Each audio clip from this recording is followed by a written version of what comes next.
Thank you so much for watching Landumc Goes There. Please subscribe and hit the like button and the bell notification button. Taxi Driver is a 1976 American film that was directed by Martin Scorsese. It was written by Paul Schrader, and it stars Robert De Niro, Jodie Foster, Sybil Shepherd, Harvey Keitel, Peter Boyle, Leonard Harris, and Albert Brooks. The storyline for the film goes that suffering from insomnia, a disturbed loner named Travis, played by Robert De Niro, takes a job as a New York City cabbie, haunting the streets nightly, growing increasingly detached from reality as he dreams of cleaning up the filthy city. When Travis meets pretty campaign worker Betsy, played by Sybil Shepherd, he becomes obsessed with the idea of saving the world, first plotting to assassinate a presidential candidate, then directing his attentions towards the rescue of a 12-year-old prostitute named Iris, played by Jodie Foster. When the writer, Paul Schrader, was first writing the script, that he was just writing about loneliness, but as the process went on, he realized that he was writing about the pathology of loneliness. The story is really partially autobiographical. Schrader had suffered a nervous breakdown while he was living in Los Angeles because he had been fired from his job. He was basically friendless. He was in the midst of a divorce. He had been rejected by another girlfriend, and he finally ended up squatting at an ex-girlfriend's apartment while she was away for a couple of months because he really didn't have a place to live. And in doing so, he didn't talk to anybody for weeks and weeks. He spent his time going to adult theaters and developing a real obsession with guns. He was working at the time as a delivery driver for a chicken restaurant chain. During this time, he was spending long days alone in his car, and he felt, I may as well be a taxi driver. He also shared with the main character of the film, Bickle, the sense of isolation from being a Midwesterner dumped in an urban center. In writing the story, he decided to switch the action to New York City, strictly because taxi drivers were far more common there. One of the most famous and repeated lines in the film is when Robert De Niro stares at himself in a mirror and says, "You talking to me?"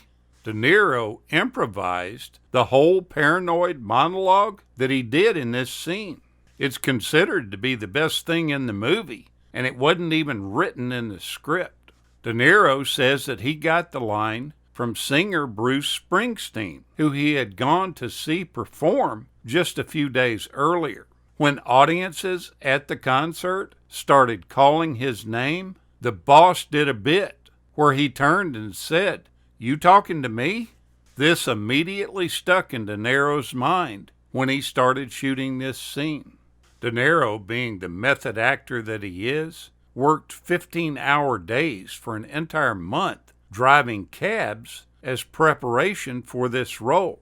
And between the time that he signed his contract for $35,000 to appear in this movie and when filming began, he had won an Oscar for his role in The Godfather Part 2.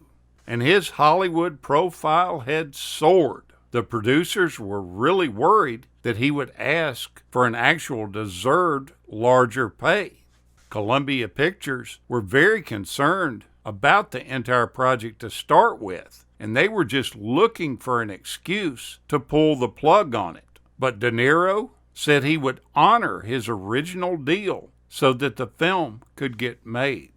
Now, Sybil Shepherd may have been hot in Hollywood, but she wasn't very popular as a cast member in this movie. She had become a star from her movie The Last Picture Show. Though she's better known today as a television actress, she took the role in Taxi Driver for quite a bit less than her usual acting price for a film. But the bottom line to everything was that nobody thought she was much of an actress at all. The producers of the film almost cringed when they watched the dailies that had been shot. In the diner scene, 12-year-old Iris, who's played by Jodie Foster, who was also 12 at the time, adds sugar to her toast that is already covered with an enormous amount of jelly.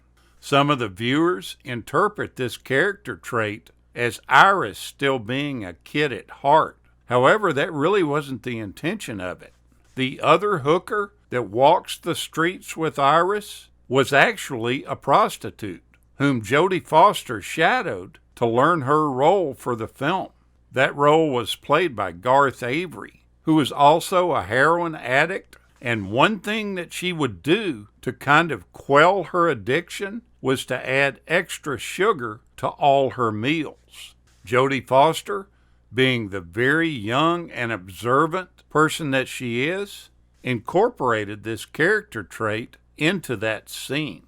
Foster also claims that De Niro would regularly call her up and suggest they have coffee together. They would then rehearse the diner scene over and over to the point where Foster got bored, but De Niro would insist that they continue rehearsing. Before Jodie Foster was eventually cast in this role, there were more than 250 applicants for it. Some of those included newcomers Carrie Fisher, Mariel Hemingway, Bo Derek, Kim Cattrall, Christy McNichol, and Michelle Pfeiffer. Now, making this film with Jodie Foster in it at the age of 12 wasn't as simple as it seemed. There was a lot of things that were done to make it work. Though her age in years was fairly low, she was really one of the most experienced actors in the cast, having appeared in dozens of TV shows and a handful of movies.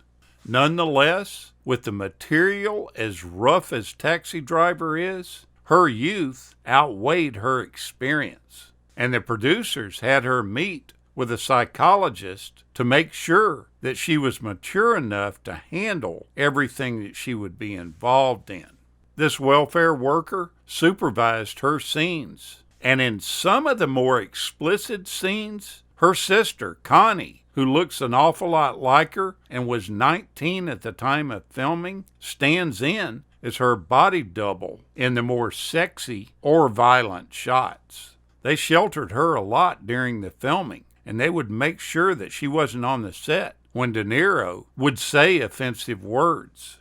This film is considered a Hollywood classic now, and it's a pretty good film. Take a look back at it. I think you'll enjoy it. Thank you so much for watching, and we'll continue to chase the classics.